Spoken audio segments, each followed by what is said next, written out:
Bienvenue dans Merci Simone, le podcast qui donne la parole à celles et ceux qui font vivre un droit fondamental, celui de choisir. On parle d'IVG, sans tabou, sans jugement, avec du vécu, de l'expertise et surtout de la bienveillance.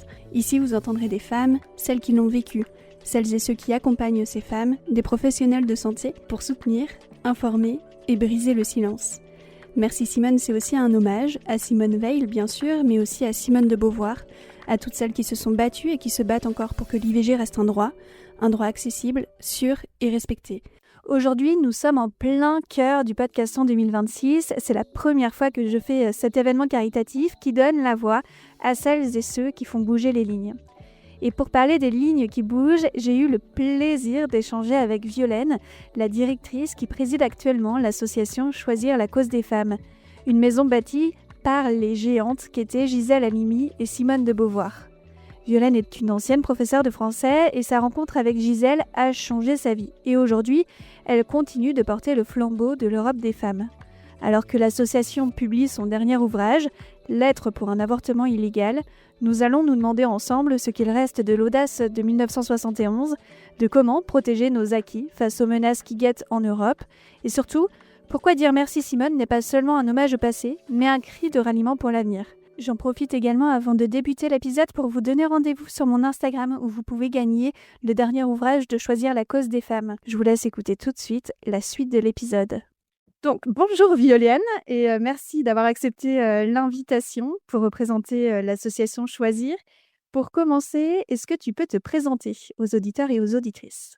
Alors bonjour, merci beaucoup de cette invitation. Je suis Violaine Lucas, je dirige Choisir la cause des femmes depuis janvier 2025, depuis 1 an. Je suis salariée par Choisir, mais auparavant j'ai été professeure de français dans un lycée, dans une ville des Pays de la Loire qui s'appelle Saint-Nazaire. C'est là que j'ai rencontré Gisèle Halimi en 2003. J'étais enseignante de lettres et je l'ai invitée parce que mes élèves voulaient qu'on parle de questions d'accès à l'IVG notamment. Et c'est comme ça que j'ai fait connaissance avec elle et que je suis devenue à partir de 2003 militante bénévole et puis secrétaire nationale de Choisir. Et j'en suis devenue la présidente après la disparition de Gisèle en 2020. Mais à l'intérieur de Choisir, j'ai beaucoup travaillé sur le projet européen, notamment de Choisir. Ok, super. Et qu'est-ce qui t'a fait rejoindre particulièrement du coup cette association ? Alors en fait, qu'est-ce qui m'a fait rejoindre cette association ? C'est mes élèves. C'est parce qu'en fait, ce qui s'est passé, c'est que on devait étudier l'autobiographie dans des classes de première sciences médico-sociales. Et mes élèves de sciences médico-sociales, ils n'étaient pas très intéressés, comme d'ailleurs du reste, je pense moi non plus, par Rousseau, qui était, on nous conseillait d'étudier l'autobiographie et Rousseau. Et moi, j'en parle avec une dame que je connaissais, une amie plus âgée que moi, et qui me dit « Mais tu devrais prendre les récits de vie de Gisèle Halimi, parce qu'elle raconte plein de choses très militantes qui peuvent intéresser des sciences médico-sociales. » Et moi, je suis une jeune prof, en fait, je débute et je me dis, ah bah effectivement, et puis je connaissais Gisèle Halimi pour son engagement anticolonial, pour la guerre d'Algérie et des choses comme ça, mais c'est moins le côté féministe. Et donc j'ai commencé à lire ses livres, j'en ai parlé à mes élèves, les élèves m'ont dit, mais ça a l'air super, elle est super intéressante. Et on a décidé de l'inviter. Donc on a écrit à Gisèle Halimi et Gisèle Halimi nous a répondu presque tout de suite. Et elle est venue et donc c'était génial parce que les élèves se sont dit on va tout lire d'elle, on va la connaître. Et puis elles ont été très marquées par ce qu'elle avait à dire et par sa jeunesse aussi. Alors que Gisèle, elle est née en 27, donc elle avait 43 ans de plus que moi. Donc moi j'avais 30 et quelques, donc elle avait déjà 76 ans quand elle est venue. Et donc du haut de ses 76 ans, et ben elle a passionné mes élèves. Et puis moi, comme je me retrouvais quand même face à quelqu'un qui était un personnage tellement historique, tellement puissant, et puis j'étais entourée de gens qui étaient anticolonialistes, qui étaient ravis qu'elle vienne aussi pour qu'on puisse parler aussi de ces questions-là, du monde féministe qui me disait autour de moi, mais c'est génial, que je me suis dit, bah, le minimum que je puisse faire, c'est d'adhérer à son association, de lui proposer des articles ou des choses, parce qu'il y avait un journal de Choisir. Et puis elle m'a invitée comme ça à venir à une université d'été, ce qu'elle appelait l'université d'été de Choisir. En réalité, il y avait plutôt 10 personnes chez elle qu'une véritable grande université d'été du mouvement. L'association n'était pas à l'époque super active. Il y avait un journal, mais qui publiait pas forcément beaucoup. Et donc voilà, à ce moment-là, j'ai rejoint Gisèle, j'ai commencé à écrire dans le journal. Et puis ensuite, elle m'a parlé de son projet européen et c'est là que le travail est devenu vraiment très conséquent. Petit à petit, c'est devenu quelque chose à partir de 2003. Donc j'écrivais des petits articles. Et puis à partir de 2005, quand il y a eu vraiment le projet européen, parce qu'il y avait eu un rejet du traité instituant une constitution pour l'Europe, Gisèle avait fait campagne contre ce traité en 2005. Et comme le traité n'est pas passé, les gens disaient, mais vous n'aimez pas l'Europe, etc. Et c'est là que Gisèle me parle de son projet européen. Et elle me dit, mais ça, vous voyez, c'est l'Europe qu'il faut qu'on construise, c'est l'Europe des femmes qui se fonde sur ce qu'on peut avoir de meilleur pour être la citoyenne européenne la plus favorisée, en prenant ce qui se fait de mieux dans chacun des pays. Et donc, moi, je trouvais ça passionnant. Je me suis dit que c'était vraiment une super idée pour parler d'Europe. Et on a commencé à travailler comme ça. Mais peut-être que j'anticipe trop là. Ouais, on va y revenir, mais effectivement, on va en parler de l'Europe et de ce que Gisèle Halimi souhaitait pour l'Europe et les femmes. Mais si on fait un petit peu de façon chronologique, pour ceux qui ne connaissent pas, alors peut-être Gisèle Halimi, mais surtout l'association d'aujourd'hui, donc Choisir, est-ce que tu peux parler de la fondation de cette association? Pourquoi elle a été créée initialement? Alors, c'est en 1971 qu'a été créée Choisir la cause des femmes. À cette époque, il y a eu plusieurs choses qui se sont produites. Mais en 1971, le mouvement féministe, auquel déjà Gisèle appartenait, avait décidé de produire un manifeste, le manifeste des 343 femmes déclarant s'être faites avorter, qui a été publié dans le Nouvel Observateur, et dans lequel des femmes donc déclarent, alors que c'est interdit, qu'elles se sont faites avorter. Et certaines de ces femmes qui sont célèbres ne sont pas inquiétées, alors que d'autres vont être interpellées, mises en cause par leur employeur. Je ne sais pas s'il y a eu des poursuites judiciaires, mais en fait, il y avait cette crainte-là que les femmes les plus anonymes soient victimes de rétorsion en fait, par rapport à ce manifeste.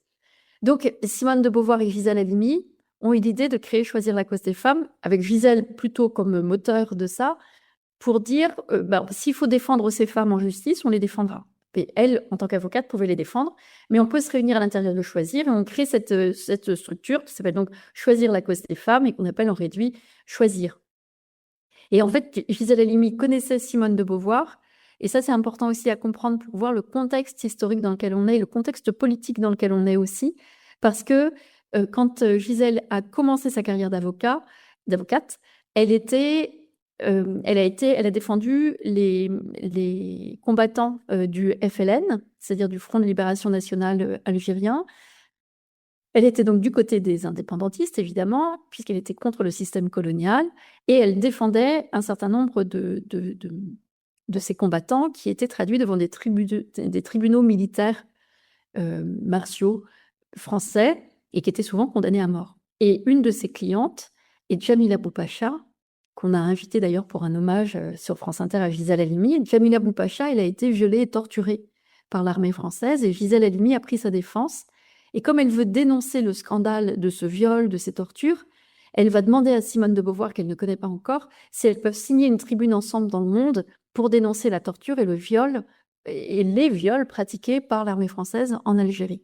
Et c'est comme ça qu'elles se connaissent, donc, depuis les années 60, toute fin des années 50, début des années 60. Et donc, Gisèle va continuer donc à avoir des relations avec Simone de Beauvoir, et c'est comme ça qu'elle décide de créer ensemble Choisir la cause des femmes en 71. Et l'association va vraiment s'appuyer sur l'idée de défense des personnes, des femmes en particulier, avec l'idée qu'à chaque fois derrière, on va faire un travail politique pour faire changer les lois à l'appui des grands procès. Et l'histoire de Choisir va est jalonnée en fait d'avancées législatives successives. Et donc la première, c'est en 1972, c'est le procès de Bobigny. C'est une jeune femme, Marie-Claire Chevalier, qui a 16 ans. À 16 ans, s'est faite violer par un jeune homme qui va ensuite dénoncer le fait qu'elle s'est faite avorter avec l'aide de sa mère et les collègues de sa mère. Or, l'avortement est illégal et le violeur qui est interpellé par la police ne va absolument pas être inquiété pour le viol qu'il a commis, mais par contre va en profiter, lui, pour dénoncer la jeune femme qui s'est faite avorter. Et cette jeune femme, en fait, elle est très décidée à se défendre et à dire, en accord avec Gisèle et en accord avec la stratégie de choisir la cause des femmes, de décider que elle va aller devant les juges, devant ces juges, en revendiquant son geste et en disant, en fait, je ne m'excuse pas d'avoir transgressé la loi, je dis que la loi est mauvaise et qu'il faut la changer, et que le principe, c'est que les femmes doivent être libres de choisir d'avoir ou de ne pas avoir des enfants. Et cette stratégie-là, elle est orchestrée par Choisir la cause des femmes et par Gisèle Halimi. Il faut faire un procès retentissant.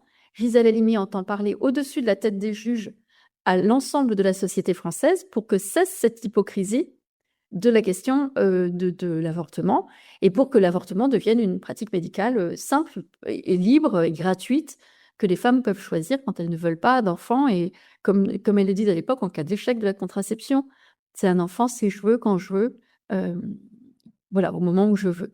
Et donc, un libre accès à la contraception, un libre accès à la contraception et à l'avortement en cas d'échec de la contraception, c'est comme ça qu'elle présente ça à l'époque. Et puis ensuite, en 78, il y a le procès d'Aix, où là, c'est un couple de jeunes femmes homosexuelles qui sont victimes de viols et avec actes de torture dans les Calanques à Marseille.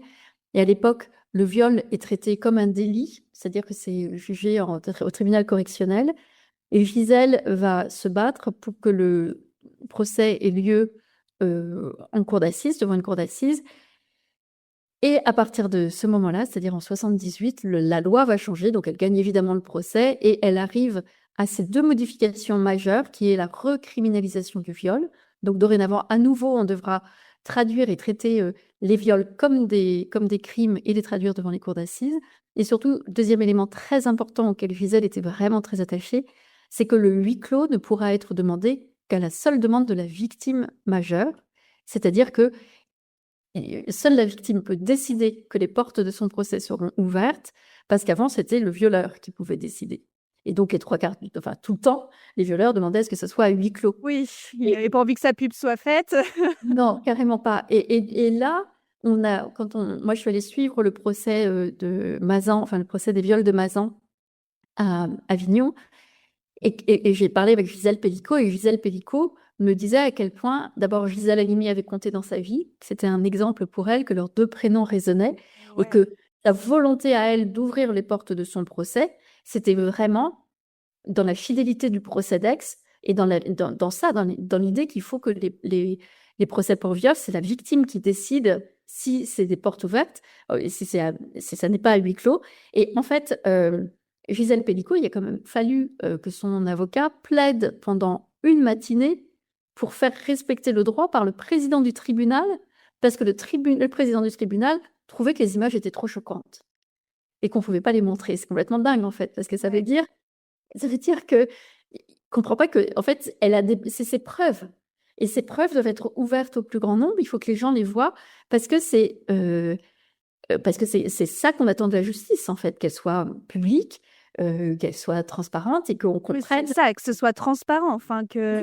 Voilà, et qu'on comprenne bien quelle est la situation. Et que, au début d'ailleurs, le président du tribunal, mais là je m'égare parce qu'on ne parle plus d'avortement, mais en fait, c'est quand même un peu lié.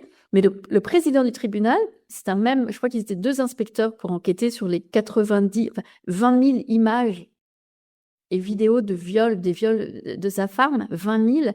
Ils ont regardé ça à deux inspecteurs pour faire le dossier. Et celui qui est venu témoigner à la barre dit les viols dont a été victime Madame Pellicot sont, etc. Il commence à expliquer comment il a travaillé. Et le juge l'interrompt et lui dit les avocats de la défense disent qu'on ne sait pas encore si c'est un viol puisque c'est ce qu'on va déterminer pendant le procès. Et le policier répond quand je fais un témoignage pour un meurtre, quelqu'un est mort, on parle de meurtre et on ne discute pas de s'il y a eu meurtre ou pas. Il dit moi ce que j'ai vu, ce sont des viols, donc je parlerai de viols. Parce que le président voulait qu'il parle de scènes de sexe. C'était complètement fou. Pour préserver la présomption d'innocence, soi-disant. Exactement, voilà, oui, ouais. C'est complètement dingue. Et donc, enfin bref, donc rien n'allait dans ce procès, mais justice s'est rendue, c'est très bien.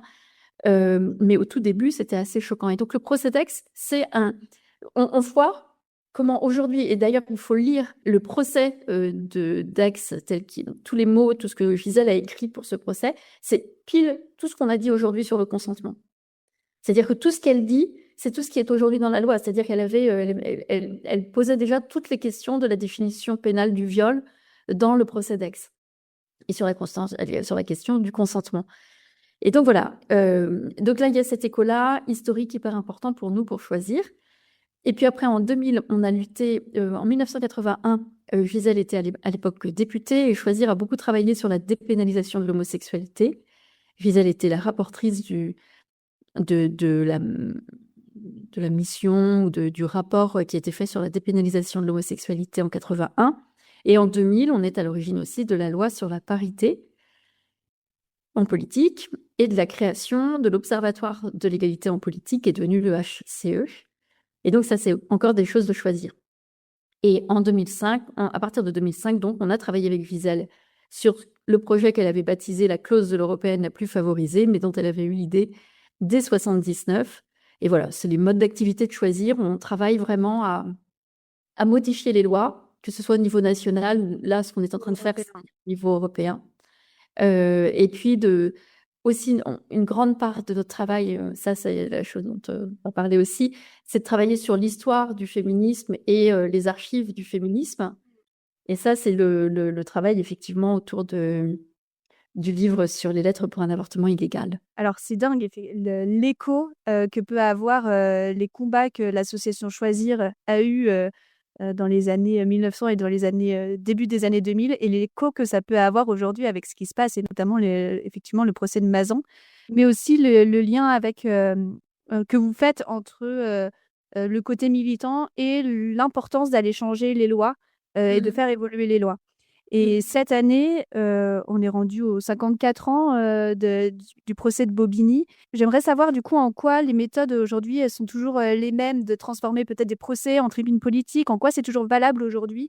Tu parlais de l'exemple du procès de Mazan. Est-ce que du coup tu peux peut-être parler justement de la partie du combat que vous avez soit au niveau national sur certaines lois ou au niveau européen justement?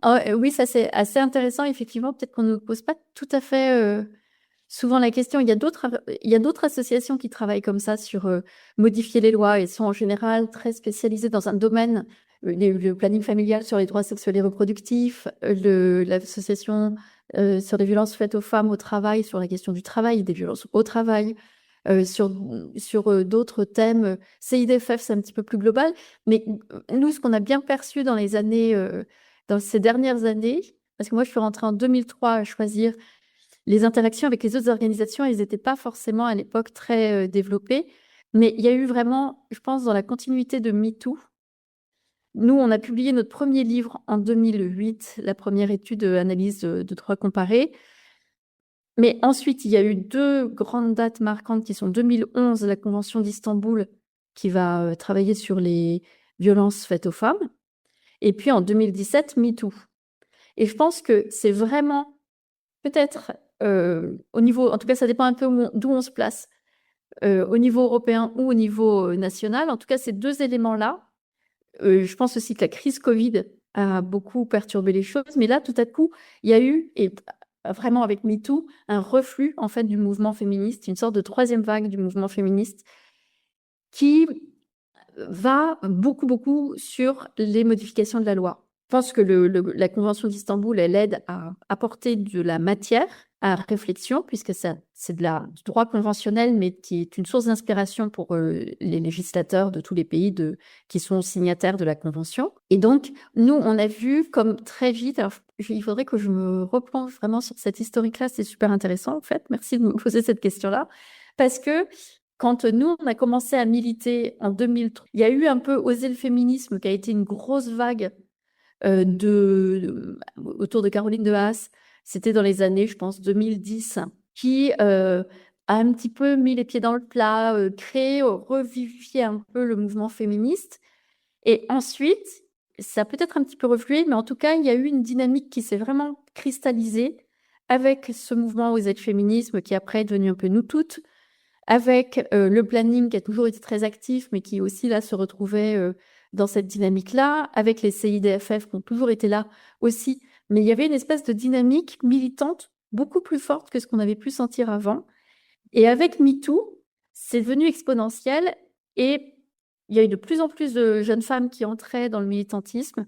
On a parlé aussi beaucoup plus, et peut-être plutôt depuis 2000, après 2017, beaucoup plus parlé, même si ça existait une fois de plus avant, d'intersectionnalité, de questions queer, de la question LGBTQIA, et de ces questions, oui, d'intersectionnalité qui, pour nous, étant donné que avec Gisèle, on a vraiment la culture anticoloniale très présente pour nous, en fait. L'intersectionnalité, Gisèle, elle la vivait. Elle expliquait bien comment, en arrivant de sa Tunisie natale, même si elle avait la nationalité française, elle a vu son rêve républicain s'effondrer quand elle est arrivée dans l'Hexagone, quoi. Donc, tous ces éléments-là, ils vont vraiment être très puissants dans les années à partir de MeToo, qui, en France, devient très fort avec le MeToo inceste aussi, avec des choses qui vont vraiment être très bouleversantes et qui vont avoir un impact sur la modification de la loi. Et c'est pour ça que là, il y a plein de choses qui arrivent et qui vont traduire des revendications féministes avec une écriture dans la loi qui est pour nous très fidèle à notre histoire, c'est-à-dire un procès, une loi, un procès, une avancée législative, ou un grand fait de société, une avancée législative, mais on ne le fait pas seul, évidemment, on le fait avec le mouvement féministe. Mais ce qu'on voit, c'est que voilà, les outils qui justifient qu'on devient militante, c'est le MeToo, la libération de la parole, et derrière ça, des organisations législatives ou de droit, de convention, qui nous donnent des outils pour essayer de voir comment on peut changer la loi. Et ça devient très systématique. Une loi pour changer parce que c'est la réforme pénale, pour redéfinir la définition pénale du viol en y intégrant la notion de consentement, c'est dans la Convention d'Istanbul. Les Espagnols l'ont fait depuis longtemps, d'autres pays l'ont fait depuis longtemps, mais nous, on y arrive aussi. Donc, on voit une espèce de systématique, de systématisme un peu de ça, l'entrée dans la constitution du droit à l'IVG, le projet de loi actuel sur la proposition de loi sur la réhabilitation des femmes, des personnes condamnées pour l'avortement. Donc, cette mécanique-là de je milite et je modifie la loi, je trouve qu'elle est beaucoup plus forte maintenant, même si elle existait une fois de plus avant. Mais je pense qu'elle a été renforcée par MeToo et par la Convention d'Istanbul. Et aujourd'hui, comment du coup l'association Choisir s'organise pour faire ça? Est-ce que vous faites du lobbying? Est-ce qu'il y a des juristes qui travaillent hyper fort derrière pour aller rédiger des textes de loi et les proposer à des députés? Comment vous réussissez à faire que ça avance concrètement? Ouais. Il faut bien se représenter qu'à Choisir, donc moi j'étais enseignante jusqu'à décembre 2024, à Choisir, et c'était la grande fierté de Gisèle Halimi, depuis sa création de 71 à 2024, il n'y a jamais eu personne de salarié. On était absolument toutes bénévoles. Le premier livre, on l'a fait, le premier livre où moi j'étais présente, c'était la première publication en 2008 de la clause de l'européenne la plus favorisée. On était une dizaine à travailler dessus. Après, on travaillait de la façon suivante, et c'est ce qu'on continue à faire, et Gisèle nous a toujours appris à faire ça. On met en commun notre réflexion entre militantes, on fait du droit comparé, on essaye pour le projet européen, on essaye d'aller voir dans tous les pays de l'Union européenne comment ça se passe. En plus, on choisit tous les domaines de la vie des femmes, parce que la clause de l'européenne la plus favorisée, quand Gisèle en a l'idée en 79, c'est la première fois donc qu'elle va conceptualiser ça. Le Parlement européen va être pour la première fois élu au suffrage universel direct en 1979. Et Gisèle se dit, qu'est-ce qu'on peut faire pour que ça soit une chance pour les femmes, ce nouveau Parlement européen? Et c'est là qu'elles ont l'idée avec d'autres, donc on est en 79, de se dire, dans tous les domaines de la vie des femmes, donc elles définissent des domaines qu'on a réduits aujourd'hui à les droits sexuels et la justice reproductive, le droit de la famille, la lutte contre les violences faites aux femmes, l'indépendance économique des femmes, qui est un truc pivot pour Gisèle Halimi, et la participation à la vie politique. Donc en 79, elles se disent, on va voir ce qui se fait dans tous les pays de l'Union européenne, mais à l'époque, je pense qu'il y en a 8. Et puis dans tous ces domaines-là, on va comparer ce qui se fait, et en plus, on va revendiquer la paix dans l'Union européenne, on va revendiquer l'abolition de la peine de mort, parce que ce n'est pas encore le cas, parce qu'il y a des pays, en France notamment, où on pratique encore la peine de mort, et on va militer pour que le monde soit un monde écologique et durable. Donc en fait, c'est la vision de Gisèle en 79. Donc c'est non seulement C'est le fou parce qu'aujourd'hui, on se dit 79, avoir cette pensée-là, c'est quand même Mmh. avant-gardiste. Enfin, je sais pas si ils étaient très nombreux à ce moment-là, mais c'est les vrais combats d'aujourd'hui, quoi. Complètement. Elle était complètement dans le truc. Mais alors après, parce que quand on lui disait ça, et moi je me souviens d'avoir eu cette discussion avec elle, de lui dire, mais vous êtes visionnaire, Gisèle, c'est génial, etc. Et elle m'a vraiment, autant elle pouvait dire des trucs je pouvais le faire, lui dire des fois des trucs vraiment, waouh, vous êtes impressionnante et tout ça. Alors elle se marrait et tout ça. Autant là, elle comprenait pas pourquoi j'utilisais les mots visionnaire parce qu'elle me disait, maintenant, je suis informée. Et voilà, en 1972, il y a le rapport Mido qui dit, attention, la société thermo-industrielle est en train de s'effondrer. Et nous courons à notre perte si nous continuons comme ça. Le rapport Mido, c'est 1972. Gisèle, elle est très proche de Yves Cochet. Yves Cochet, c'est un des écologistes les plus radicaux qui soit, qui est un des théoriciens, non pas de la collapsologie, mais qui est un effondriste, quoi, un militant effondriste de l'écologie, et qui dit depuis toujours, attention, ça va s'effondrer. Et en réalité, Gisèle, elle est assez convaincue pour ça. Elle est assez écolo, Gisèle Halimi. Elle considère qu'elle est plutôt juste à l'écoute, finalement, de ce qui est dit et de ce qui est... Exactement. Ouais, exactement. Gisèle, elle est à l'écoute du monde et elle est ultra informée. Et c'est une intellectuelle. Elle a fait en même temps des études de droit et des études de philosophie. Et elle est entourée de gens qui sont des écrivains, qui sont des philosophes, qui sont des penseurs, qui sont des hommes politiques. Elle connaît Mitterrand, même si ensuite elle va vraiment dénoncer Mitterrand et ses amitiés d'extrême droite et sa trahison de la gauche populaire. Elle a ça, son témoin à son mariage, c'est Louis Aragon et Jean Lurçat. Elle est entourée de Sartre, de Beauvoir, de tas de philosophes, de penseurs, de poètes, qui font que il n'est pas question de parler de quelque chose si on ne l'a pas travaillé à fond. De pas savoir ce qui se passe dans le monde. Tous les jours, elle achète Le Monde, elle lit Le Monde. Et à quel point tu penses que, justement, leur matière de prédilection, le droit, la philosophie, la littérature, ça a pu impacter ou ça impacte encore choisir de façon positive dans les actions que vous pouvez mener? Bah, nous, même si on n'est pas... Moi, j'ai fait des études de droit pénal, mais après avoir fait la première analyse comparée avec le collectif des militantes, j'ai pas fait de droit. En fait, c'était assez marrant quand j'y repense maintenant, mais quand je suis arrivée, moi, j'étais une prof de lettres. D'abord, Gisèle, elle adorait ça, je trouvais ça génial. Prof de lettres, elle avait des souvenirs, elle, de sa propre prof de lettres. Il y avait quelques avocates, il y avait quelques juristes avec nous, mais il y avait aussi des artistes, des personnes qui faisaient de la sociologie, des gens qui étaient à la recherche d'un emploi, il y avait des gens de tous les horizons. Mais le principe était, enfin, nul n'est censé ignorer la loi, tout le monde doit savoir comment on pratique et qu'est-ce que c'est que la démocratie, si ce n'est que décider ensemble des règles d'organisation de nos existences. Et donc, même si on n'a pas fait de droit, on doit pouvoir réfléchir à comment on établit une loi. Enfin, n'importe quel citoyen doit pouvoir participer à l'élaboration de la loi. Donc, comme tout législateur, le citoyen ou la citoyenne va se renseigner, réfléchir, poser les enjeux, quel est l'intérêt qu'on défend, etc. Quelles sont les valeurs que l'on défend.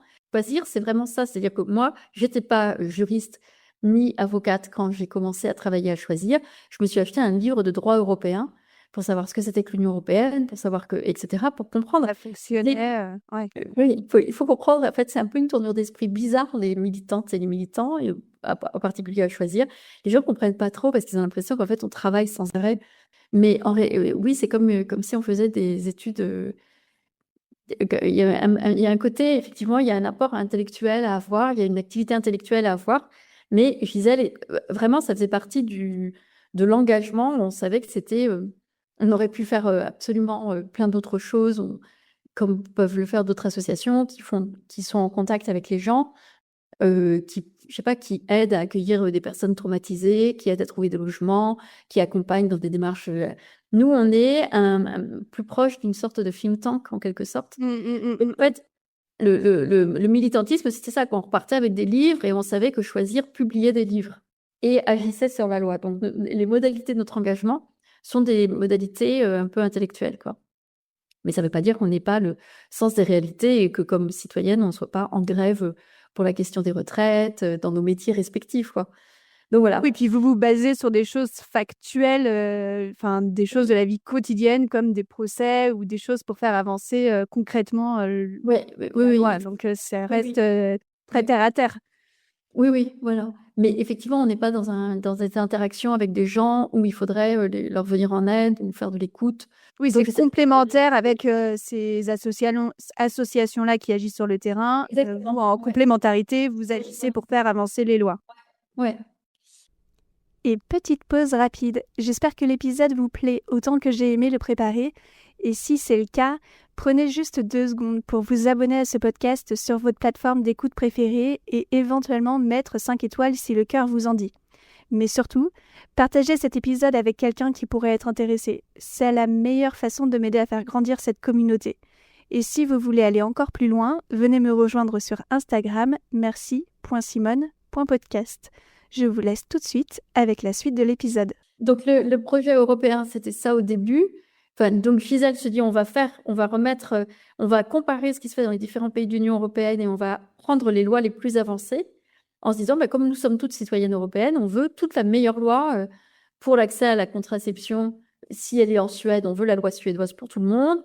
On veut la loi sur la lutte contre les violences espagnole parce qu'elle est très intéressante. On veut le meilleur droit du travail, etc., etc. Donc, on va de cette façon élaborer un ensemble législatif.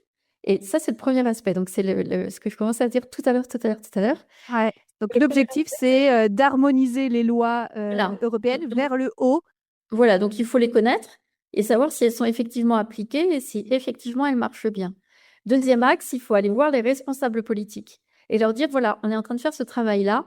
Est-ce que vous pouvez nous dire, vous, en tant que responsable politique, qu'est-ce que vous pouvez faire pour participer à notre travail et est-ce que vous pouvez changer la loi pour faire comme ci, comme ça? C'est-à-dire, est-ce que là, en l'occurrence, pour le truc européen, vous êtes parlementaire européen, vous êtes responsable d'un parti politique national ou d'un parti politique européen, vous êtes commissaire européen, vous êtes, etc., etc. Est-ce que vous êtes OK pour faire ce truc-là? Et dernier axe, une fois qu'on a fait son lobbying politique, enfin, Gisèle parlait de lobbying vertueux, donc c'est un plaidoyer, on fait cette analyse comparée et puis on crée un réseau européen. Et ça, dans la première édition du livre, on ne l'avait pas vraiment fait. On a réussi à trouver une personne par pays pour poser des questions. Voilà. Et puis, les partis politiques, en 2009, ont mis la clause de l'européenne la plus favorisée dans leur programme pour les élections européennes. En tout cas, c'était le cas du groupe The Left au Parlement européen, de Renew, c'est-à-dire l'équivalent de Renaissance, du groupe S&D, socialistes et démocrates, et les Verts européens. Donc, tous ont mis ça enfin, les Français, en tout cas, ont mis ça dans leur programme à partir de 2009, puis après, ils ont oublié, en fait, qu'ils avaient mis ça. Donc, nous, on a essayé de voir comment on pouvait faire vivre ça.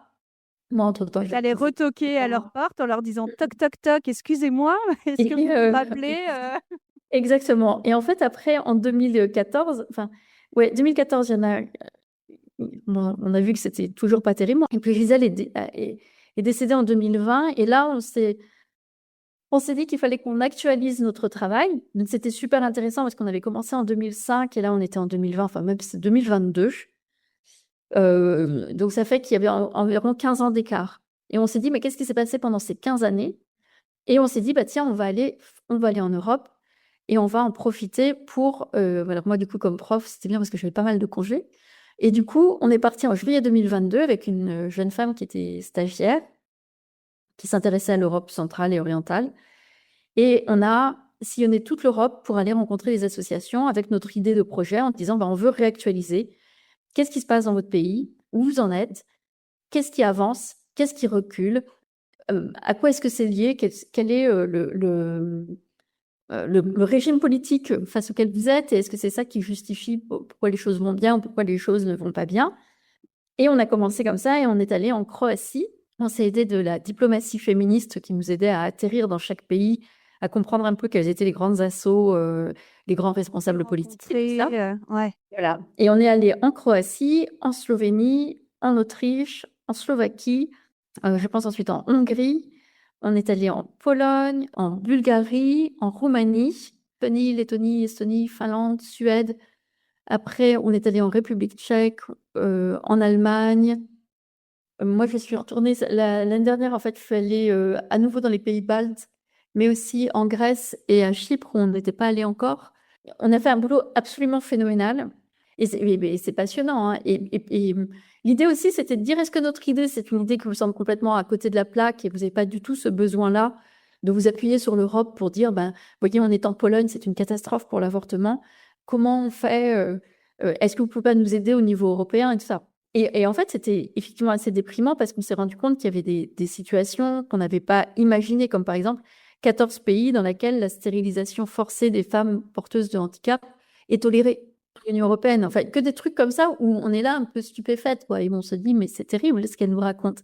Des femmes qui sont aussi complètement à bout. Et par exemple, je pense à Krystyna Kakpora, qui est la présidente du planning familial polonais. Donc, on est en août 2022 quand on va la voir. Elle nous explique qu'elle est seule avec une autre jeune femme et qu'elles ont demandé à toutes les militantes d'arrêter pendant 1 mois, de ne plus venir au planning familial, qu'elles vont gérer toutes seules les choses, elles deux, avec les psychiatres qu'elles connaissent dans les hôpitaux, parce qu'il y a une seule possibilité pour pouvoir faire avorter des femmes clandestinement, c'est de passer par un avis des psychiatres en Pologne. Et donc, elle nous dit, en fait, on est épuisé, on n'en peut plus, on a demandé aux femmes de ne pas venir parce que c'est trop difficile.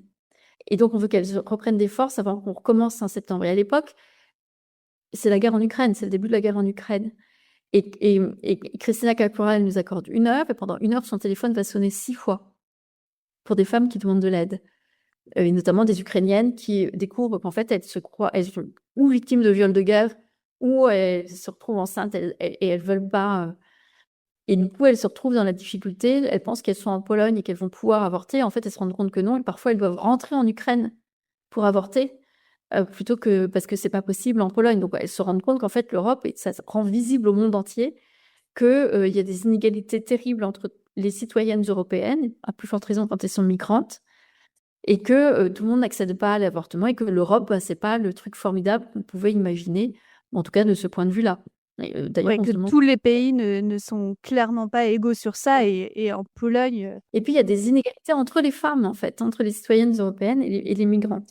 Donc, nous, on fait notre tour européen, on republie le livre, on organise, donc on publie ce livre, on a... que tu peux juste redire du coup le titre du le livre titre, ça s'appelle Le meilleur de l'Europe pour les femmes. C'est choisir la qui est cause des- réédité en 2023, c'est ça? Ça, c'est 2023, ouais. Mm. On le sort en novembre 2023. Et en décembre 2023, on réunit toutes les femmes qu'on a rencontrées pendant le tour européen. Donc, c'est plus de 20 pays. On les réunit à Nantes pendant 3 jours. On va faire des ateliers en disant, nous, on a pensé que ces lois-là étaient les plus avancées. Qu'est-ce que vous en pensez? Qu'est-ce que vous en pensez? Et on fait des ateliers sur tous les thèmes et ça discute pendant 3 jours. Et un thème qui est comment est-ce qu'on fait pour la faisabilité de ce projet? Comment est-ce qu'on le met en œuvre réellement? Et là, il y a un engouement et une folie, quoi, en fait. Ces 3 jours sont absolument merveilleux. On ressort Ça avec doit être incroyable. Rien que là, quand tu Ah, m'en bah, parles, je c'était- me dis, mais waouh, ça doit être trop bien Ah non, mais d'être là-dedans, là. Ouais, c'était vraiment génial. Et alors, t'imagines tout ce travail-là, donc bénévole. Et on est une équipe, je pense que là, pour écrire le livre, d'ailleurs, il y a des tas d'histoires vachement belles parce que il y a une des autrices du livre, je pense qu'on est une dizaine à avoir écrit ce livre. Il y a beaucoup d'étudiantes ou de stagiaires qui sont repartis ensuite dans d'autres aventures. Parce que maintenant, on est toujours un groupe de 5 qui travaillent beaucoup et qui tiennent tout ça. Mais en fait, voilà, c'est un travail énorme. Et quand on arrive à la fin 2023, on est complètement épuisé. Faire la campagne des européennes, mais c'est donc les 6 premiers mois de l'année. Et puis les 6 mois d'année, ensuite, il y a l'histoire des législatives au milieu, là, anticipées. Et puis, il faut faire du lobbying. Et on est absolument exténué. Et c'est là que des fondations qui nous ont aidés matériellement pour faire le colloque européen de Nantes, fin 2023, nous disent, mais en fait, on peut vous aider à créer un poste. Et moi, je me dis, oui, il faut vraiment que... moi, en tout cas, je peux continuer à enseigner à des classes de baccalauréat, amener des bacheliers au bac de français et faire autant de boulot à côté, quoi. J'ai 2 métiers et c'est vraiment épuisant. Donc, en fait, à partir de 2025, donc moi, je deviens directrice générale. Et l'idée, c'est de faire l'étape suivante. C'était l'idée de Gisèle, c'est de créer un secrétariat permanent pour une Europe féministe. Et c'est ce qu'on est en train de mettre en œuvre là, et c'est l'essentiel de mon travail. On a 5 pays qui sont un peu en train de créer les fondations de ce secrétariat permanent. Et ce secrétariat permanent, il a 4 missions. Un, c'est un observatoire législatif dans tous les domaines de la vie des femmes, donc essayer d'avoir un Legal Watch, un observatoire légal des droits des femmes. Comparé du coup des droits des femmes en Europe. Ouais, voilà, Ouais. sur les 5 thèmes. C'est un réseau qu'il faut faire vivre, qu'il faut réunir, avec lequel il faut travailler, qu'on s'appuie sur ce réseau pour faire cet observatoire. Et puis, c'est parce qu'on s'est rendu compte qu'il y avait un vrai besoin sur ça, c'est un créateur d'outils, d'argumentaire. Parce que moi, je rencontre en Estonie des parlementaires, je rencontre des associations, et souvent les parlementaires me disent, je voudrais faire un congé menstruel. Comment ça se passe dans les autres pays? C'est un truc qu'on n'a pas étudié dans notre livre, parce que tu imagines, il y a X lois. Ouais. Et alors moi, je suis là, je dis, Sujet. mais ça, voilà. Et donc, très bien. Voilà. Après, je rencontre dans un autre pays une autre parlementaire dans un autre, donc un autre de ces pays qui me dit, comment vous avez fait pour introduire la notion de consentement? Et quel exemple vous pourriez me donner? Donc, bah, voilà, en Espagne, ça s'est fait comme ça. Nous, on est en train de le faire, ça se passe comme ça, etc., etc.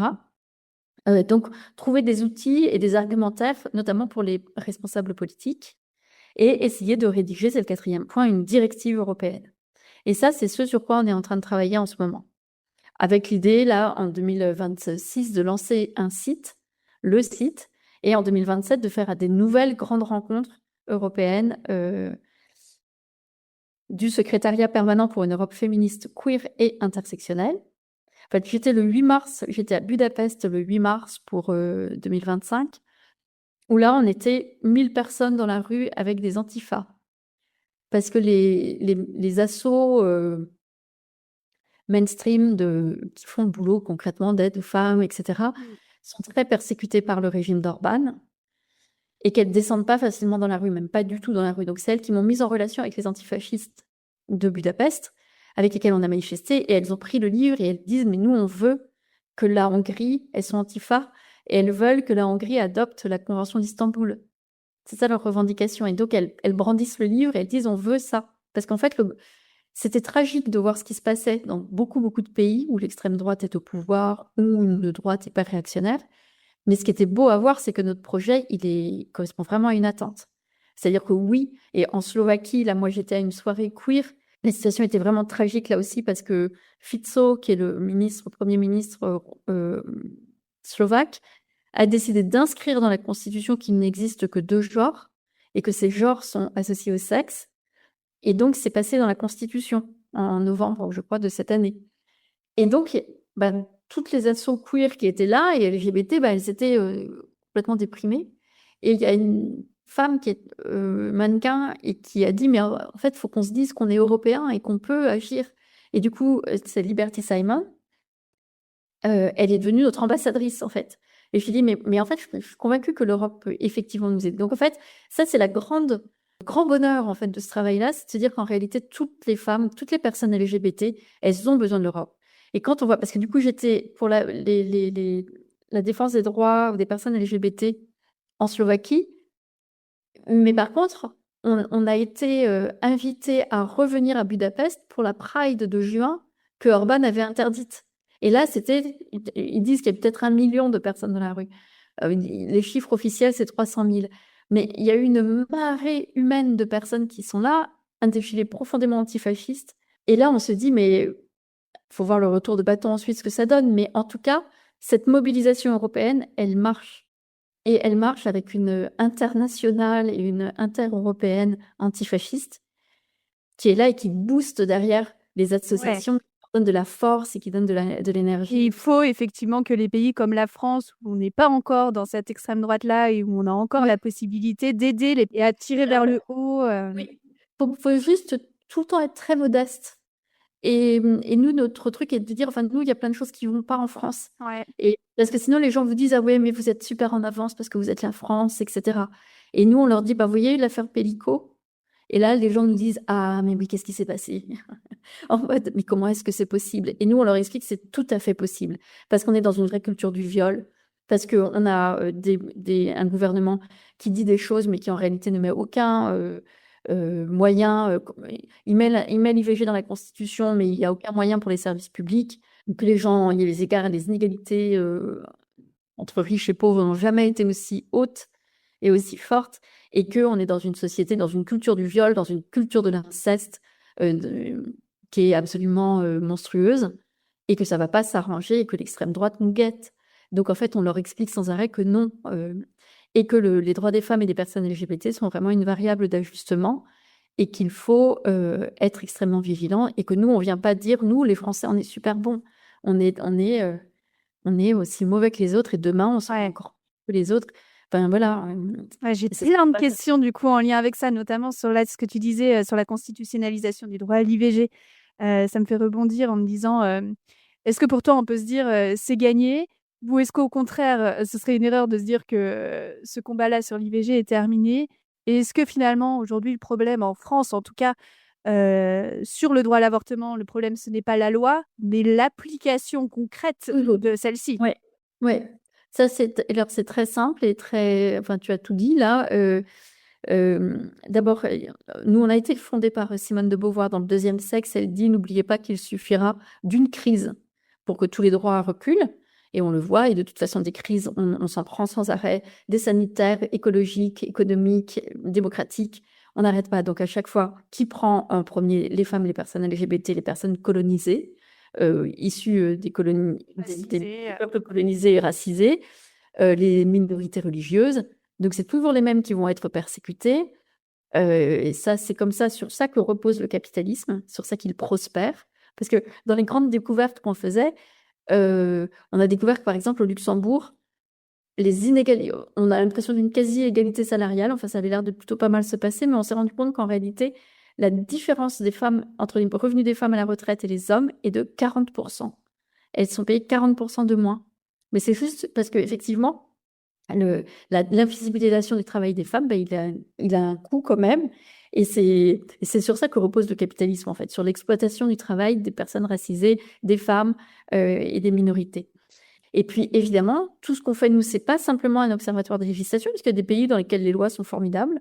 Il y a des pays en Italie, on pourrait dire que la loi, elle est bien sur l'IVG, voilà, mais sauf que en réalité, c'est dans la mise en œuvre de ces lois qu'il n'y a rien. Donc, en fait, si vous avez une loi, si elle n'est pas mise en œuvre, ça ne sert à rien. Donc, nous, on examine aussi les évaluations des politiques publiques qui sont menées et l'impact pour savoir si les associations, mais c'est le travail que fait le Grevio pour la Convention d'Istanbul, le groupe.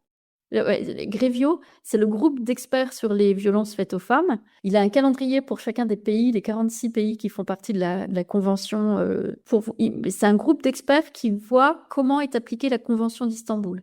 Les signataires de la Convention d'Istanbul sont censés mettre en œuvre la Convention d'Istanbul, et il y a un groupe d'experts qu'on appelle donc le Grevio qui vient valider à travers un rapport étatique, à travers des rapports des associations. L'État, il dit, moi, je le fais tout très bien. Oui, dit, bon, d'accord, il faut que je progresse un peu sur ça ou ça. Mais globalement, je fais vraiment bien. Et puis après, les associations vont dire, alors bon, ils sont nuls, ça va pas du tout, ça marche pas, c'est pas fait. Et le groupe d'experts, à la fin, il fait son propre rapport des rapports. Et donc, il permet de dire, est-ce qu'on a bien avancé sur la Convention d'Istanbul et son application ou pas? Et donc, nous, on fait un petit peu on essaye de faire ça. On est un sous-Grevio, sauf qu'on n'a pas les moyens du Conseil de l'Europe. Mais nous, on se dit, quand on va voir nos copines et copains et copines des différents pays de l'Union européenne et de notre réseau, on leur demande, et concrètement, votre loi, vous en êtes contente, mais est-ce qu'elle marche? Est-ce qu'elle est appliquée? Voilà, est-ce qu'elle est appliquée? Comment vous mesurez si elle est appliquée, etc. Et ça, la question de l'évaluation et de l'évaluation et de l'application de la loi, c'est quelque chose qui est super important. Et ouais. Voilà. Et du coup, j'ai une autre question sur le niveau, au niveau européen. J'ai pas mal suivi le travail que fait My Voice, My Choice au niveau européen. On est parti, mais. Oui, c'est ça. Je voulais savoir si vous en faisiez partie et si tu pouvais en parler un petit peu parce que ça traduit concrètement, je trouve, une action justement de ce que tu disais, très terre à terre. Voilà un projet que vous avez en cours, un travail que vous avez en cours au niveau européen. Ouais, alors Ma Voix, Ma Choix, on les a rencontrés quand on est allé en juillet 2022 en Slovénie. C'est l'Institut du 8 mars, en fait, qui a lancé My Voice, My Choice. Et ça fait partie des associations que nous, on avait rencontrées. Et c'était super intéressant, l'Institut du 8 mars, parce que c'est une fille, Nika, qui a fait la campagne de Obama, qui avait des pratiques un peu comme ça sur les réseaux sociaux, de grandes campagnes, etc. Et du coup, elles avaient fait des trucs bien sur le 8 mars, à tel point que en Slovénie, elles avaient beaucoup de poids et qu'elles faisaient de plus en plus de choses. On les a invitées à venir à Nantes. Là, elles ont rencontré des Françaises et elles nous ont parlé là de Ma Voix, Mon Choix en décembre 2023, quand on a fait notre colloque européen. Donc en fait, elles étaient là, elles. Et du coup, elles sont rentrées là en contact avec notamment Alice Coffin, Mathilde Viau, qui allait faire Ma Voix, Mon Choix en France. Ouais. Et puis, on est rentrés, nous aussi, dans la campagne. Elles font un truc juridique, elles trouvent des outils juridiques encore plus précis, avec un truc très pointu, le droit à l'IVG. Nous, notre projet, il est plus large, mais on est complètement partenaire de ce qu'elles font, et on regarde comment elles font. Mais nous, on n'a pas la puissance de tir qu'elles ont en termes de réseaux sociaux et d'obtenir 2 millions de voix sur tous les pays, tout ce qu'elles ont fait pour l'ICE, quoi. Mais Ouais. c'est super bien. Mais nous, on n'est pas du tout sur ce mode d'action-là, puisque nous, c'est un travail plus approfondi, de comparaison des lois et de tentative d'avoir une harmonisation par le haut via une directive, quoi. Mais oui, on regarde évidemment ce qu'elles font.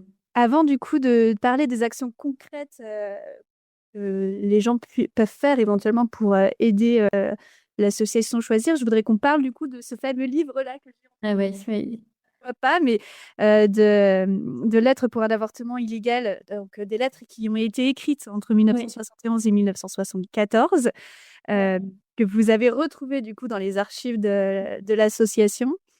Est-ce que du coup tu peux nous parler de ce travail, de ce projet, de comment, alors vous en parlez dans le livre bien évidemment, mais de comment vous les avez trouvées ces lettres et Alors ça, c'était important de les publier. Alors voilà, et en fait, c'est un truc qu'on retrouve aussi au niveau européen, la question des archives et de la mémoire de nos luttes. Ça, c'est super important. Et puis surtout parce qu'on maintenant, avec la numérisation, avec le digital, etc., tous ces éléments-là d'archives doivent être interrogés aussi pour savoir quelles archives numériques on va faire. Mais là, quand nous, on a quitté les locaux de Choisir, qui étaient dans l'appartement de Gisèle Halimi, dans son cabinet d'avocate qui était lié à son appartement, on a vidé les archives et en fait, on a découvert des enveloppes. C'était 6 grosses enveloppes. Je ne me souviens plus s'il y en avait 5 ou 6, avec marqué dessus. Alors, et vraiment, moi, on a tellement travaillé dans Choisir qu'en fait, on passait devant les cartons d'archives, on voyait Bobigny, 72, Aix, 78. Donc, c'est un peu hallucinant, mais on n'avait jamais le temps de les fouiller vraiment parce qu'on était dans des réunions, on travaillait, tout ça. Donc, quand on vide tout, on a une somme énorme. On envoie tout aux archives du féminisme, mais c'est nous qui déblayons le truc. Et donc, on est 3, quoi, en fait, pour déblayer 50 ans d'histoire. Et donc, on trouve ces grosses lettres. Et il y a marqué archives, correspondance du professeur Miez, donnée à Choisir. Et puis, on ouvre ces enveloppes et donc, on trouve toute la correspondance du professeur Miez, qui est ce professeur catholique qui a témoigné au procès de Bobigny pour dire que malgré ses convictions contre l'avortement, il aurait aidé Marie-Claire Chevalier à avorter. Et en fait, il a gardé toutes ces archives. Il met un petit mot, il met qu'il a peur que ces archives soient détruites parce qu'il a peur que les gens de sa famille ne comprennent pas l'intérêt historique de ces lettres. Donc, il les donne à Gisèle Halimi, en qui il a toute confiance, qui les donne à Choisir. Et nous, voilà, avec cet héritage entre les mains, à nous dire, mais qu'est-ce qu'on fait de ça? Est-ce qu'on les donne tout de suite aux archives du féminisme et ça disparaît?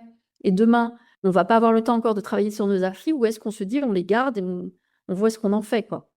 Parce qu'on sent qu'il y a une urgence et que si on laisse partir ça aux archives, ça va sortir, mais ça sortira beaucoup, beaucoup plus tard. Et que nous, on se dit que là, il y a une urgence, c'est de se dire, parce qu'on est bouleversé, en fait, quand on commence à lire ces lettres. En fait, on se retrouve assise au milieu du bureau et on commence à lire les lettres. On a trouvé des archives phénoménales, quoi. On a trouvé le texte, le brouillon du texte du manifeste des 343. La liste des signatures avec rajouté les noms de femmes, Catherine Deneuve, Delphine Seyrig. Ouais, en fait, là, du coup, c'est un moment de pause dans la réalité, dans cette journée-là, j'imagine. Vous vous replongez juste dans l'histoire, quoi. Oui, oui. Ou là, il y avait même une étudiante qui était venue pour travailler, je sais pas quoi, qui découvrait avec nous les archives, qui était mais complètement, on était bouleversés, quoi. Et les lettres, en fait, ça dresse un portrait sociologique de ces femmes, où on voit qu'en fait, c'est des femmes qui sont jeunes. Des fois, elles ont 20 ans, elles ont déjà 2 enfants, ou 25 ans, 5 enfants. Elles sont pauvres et elles sont dans une détresse terrible qui font que elles comprennent qu'elles n'ont pas le droit de le faire, mais qu'elles vont demander comment on peut avorter illégalement parce qu'elles ont entendu le monsieur, soit à la télé parce qu'il y a une première chaîne qui diffuse les choses, soit elles ont lu dans des journaux les prises de position de Mies dans le cadre du manifeste des 343 et du procès de Bobigny. Et donc, de 71 à 74, elles vont adresser des lettres au professeur Méliès en disant « Aidez-moi, je vous en supplie, je veux avorter, je veux pas de cet enfant ». Et donc, on voit que c'est tout le temps les femmes pauvres, les femmes qui vivent dans les campagnes, ou qui vivent dans des petites villes ou dans des périphéries de grandes villes, qui n'ont pas de relations sociales qui leur permettent de trouver un médecin. Et on voit qu'à quel point la loi de 1920 qui pénalise l'IVG est une loi qui, en réalité, pénalise toujours les mêmes femmes.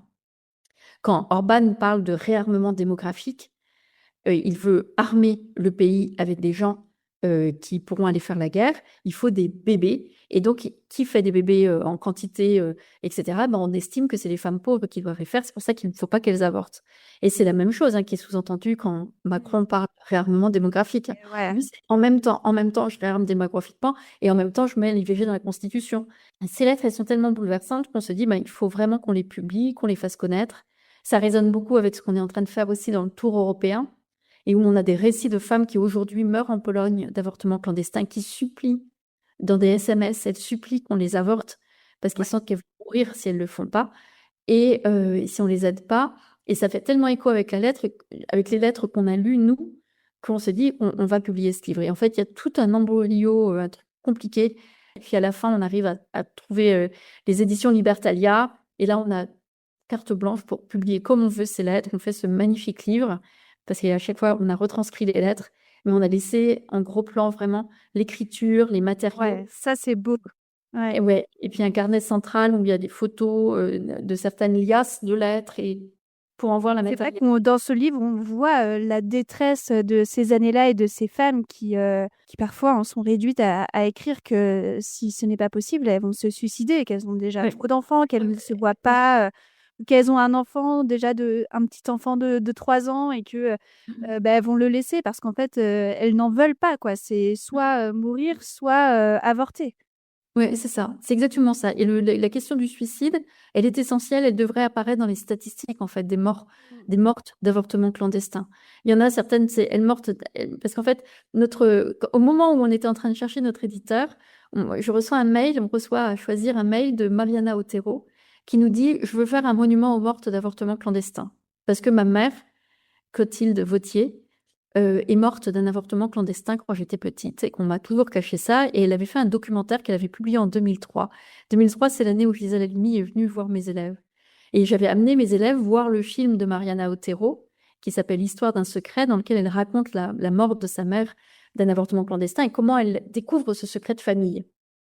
Et donc, Mariana nous écrit en disant Nancy Houston avait écrit un livre avait écrit une tribune dans Le Monde à la suite de mon documentaire Histoire d'un secret, pour demander qu'on érige un monument aux mortes d'avortement clandestin. Et elle dit, est-ce que vous voulez travailler avec nous sur ça ?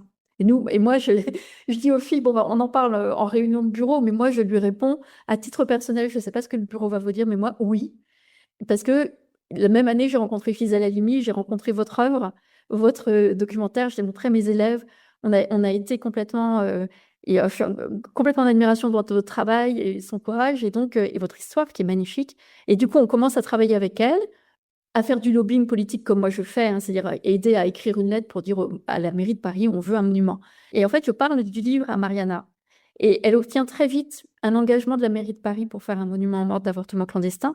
Et elle me dit, il faudrait qu'on fasse un truc en septembre, pour relancer en septembre 2025, pour relancer un peu la pression pour essayer d'avoir ce monument rapidement.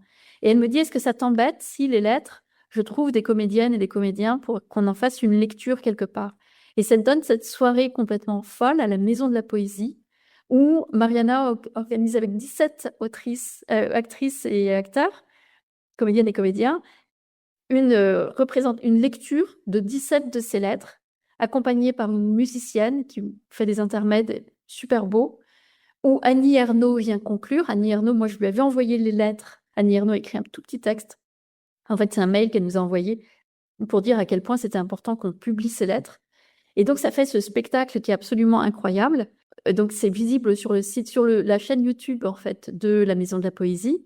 Quand on sort du spectacle, donc déjà, c'est bouleversant quand vous vous revoyez en 2020 lire les lettres dans les locaux de Choisir, et d'être bouleversé à en pleurer en lisant ces lettres et de se dire mais notre engagement féministe il est là en fait, on veut ce féminisme populaire et que ce truc-là devient un livre et que au moment où ce livre va être publié, Mariana Otero a mis en scène 17 comédiennes qui vont lire 17 de ses lettres, c'est phénoménal. Et on sort, et là, on voit des actrices. Il y a Isabelle Lafont, il y a Estelle Meyer, qui est une de nos plus fidèles amies. Il y a India Air. Il y a plein de comédiennes, en fait, qui sont quand même d'énormes comédiennes, qui viennent et qui nous disent quand est-ce qu'on recommence. Et nous, on dit, on peut faire pour le lancement de notre livre. Donc, on refait une petite lecture avec 10 comédiennes qui reviennent. Et puis, on a Mariana qui dit, j'ai obtenu un rendez-vous au Théâtre de la Concorde, on va aller voir ce que ça donne. Et en fait, le Théâtre de la Concorde va refaire une lecture en avril 2026. Et à partir d'octobre 2026, le spectacle sera joué une fois par mois au Théâtre de la Concorde. Ah, super. Au moins 1 an. Et c'est complètement fou, quoi. Et le spectacle est poignant. Et en fait, à chaque fois, on a les mêmes comédiens, mais on pourra en avoir d'autres. Parce qu'il y a des gens, il y a Léa Drucker, il y a Yolande Moreau, qui nous ont dit qui ont dit à Mariana qu'elles auraient aimé lire des lettres. Donc, elles espèrent avoir l'occasion de venir. Donc, on n'aura peut-être pas toujours le même nombre, les mêmes personnes. Mais en tout cas, l'idée, c'est de perpétuer cette lecture-là pour que la mémoire de ces femmes-là continue à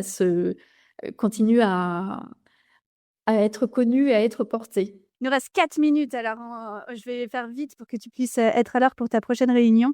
Je voulais quand même conclure sur les actions concrètes que les auditeurs et auditrices peuvent faire pour soutenir l'association. Une fois qu'on a fermé ce livre-là, acheté, lu et fermé ce livre-là, fini d'écouter cet épisode où je t'ai donné la parole, quelle est la première petite action en fait, concrète que tu conseilles aux auditeurs? Et comment aussi peut-être faire des dons à l'association? Comment faire? Oui, en fait, nous, c'est bien de nous suivre sur les réseaux sociaux, de diffuser, de faire connaître notre action. Ça peut être une base militante. Nous, on peut accueillir des gens comme bénévoles s'ils veulent nous rejoindre. Simplement, il faut savoir que ça va être assez exigeant comme engagement, qu'on se voit beaucoup en visio, parce que si notre siège est à la Cité Audacieuse à Paris, en réalité, on n'a pas de local. Et donc, on fait nos réunions en visio, et que effectivement, c'est pas les réunions se faisant en visio toutes les 2 semaines, c'est pas forcément un engagement qui va être très de terrain et voilà, enfin qui prend tout son temps, etc. Mais par contre, voilà, on peut soutenir en nous envoyant des dons, effectivement. Et puis surtout en faisant connaître, je pense que ça, c'est super important. Et en relayant, en nous suivant sur Instagram. Notre site, il est amélioré. Il y a plein de choses qui sont améliorées. Mais si vous avez des compétences en communication, si vous avez des compétences en langue vivante, si le droit comparé vous intéresse, mais pas seulement, si la vie politique vous intéresse, si ces choses-là peuvent vous intéresser, voilà, il faut pas hésiter à nous contacter, à nous en parler, à tenter de voir. Mais comme on a énormément de travail déjà là, au niveau européen, c'est vrai que c'est difficile d'accueillir vraiment comme on veut le faire. On a 2 militantes qui sont sur Paris, qui sont chargées un peu de réunir à Paris les gens qui veulent militer. Localement, on peut facilement se déplacer en Bretagne et autres. Ce que vous pouvez faire, c'est organiser des lectures ou organiser des réunions dans des librairies. Ça serait une super aide pour nous, de nous dire, venez, notre librairie, féministe ou pas, peut organiser une lecture des lettres. On peut faire une soirée autour du livre des lettres ou du livre Le meilleur de l'Europe pour les femmes. Et ça, nous, on sera ravis de pouvoir venir si c'est pas trop loin, si on peut s'organiser, etc. Mais on serait super contente de pouvoir parler du livre un peu partout et d'en organiser des lectures. Voilà. Ok, trop chouette. Bon, il reste 45 secondes. 45 secondes Okay. pour te remercier énormément d'avoir accepté cet échange. Oui, mais merci en tout cas beaucoup, beaucoup pour ton travail. C'est génial et on est très contente au nom de Choisir, parce que mon bureau et la présidente de Choisir, Anna et secrétaire et trésorière, mais c'est un chouette travail et merci beaucoup. Si cet épisode vous a touché, si vous aussi, vous avez envie de dire merci Simone de manière concrète, c'est maintenant que tout se joue. Dans le cadre du podcaston, vous pouvez soutenir directement l'association Choisir, la cause des femmes. Alors pourquoi donner? On en a parlé pour financer les actions juridiques, pour que les archives de nos luttes soient préservées, pour que l'association garde cette indépendance qui fait sa force depuis plus de 55 ans. Le lien est juste ici, dans les notes de l'épisode. Chaque don est une pierre ajoutée à l'édifice de nos libertés. Et comme le dit Violaine, n'hésitez pas aussi à soutenir l'association directement sur les réseaux sociaux, notamment sur Instagram. Je vous ajoute également le lien dans les notes de l'épisode. Merci à toutes et à tous pour votre écoute. Merci Violaine pour ton combat et pour votre combat à l'association Choisir et pour nous avoir rappelé que le droit des femmes est aussi un combat qui se joue au niveau européen. Merci pour ta disponibilité. J'ai été honorée de te rencontrer et passionnée par ce que tu avais à nous dire. Merci de l'avoir partagé au micro de Merci Simone. Si cet épisode vous a touché, n'hésitez pas à le partager, à en parler autour de vous ou à me laisser un message. Je vous invite aussi à vous abonner sur votre plateforme de podcast favorite, à mettre 5 étoiles, ça aide au référencement et à la visibilité du podcast. Si vous souhaitez avoir plus de contenu, vous pouvez vous abonner à ma page Instagram merci.simone.podcast et si vous aussi vous souhaitez venir témoigner au micro de Merci Simone et nous raconter votre histoire, écrivez-moi. En attendant le prochain épisode, merci Simone.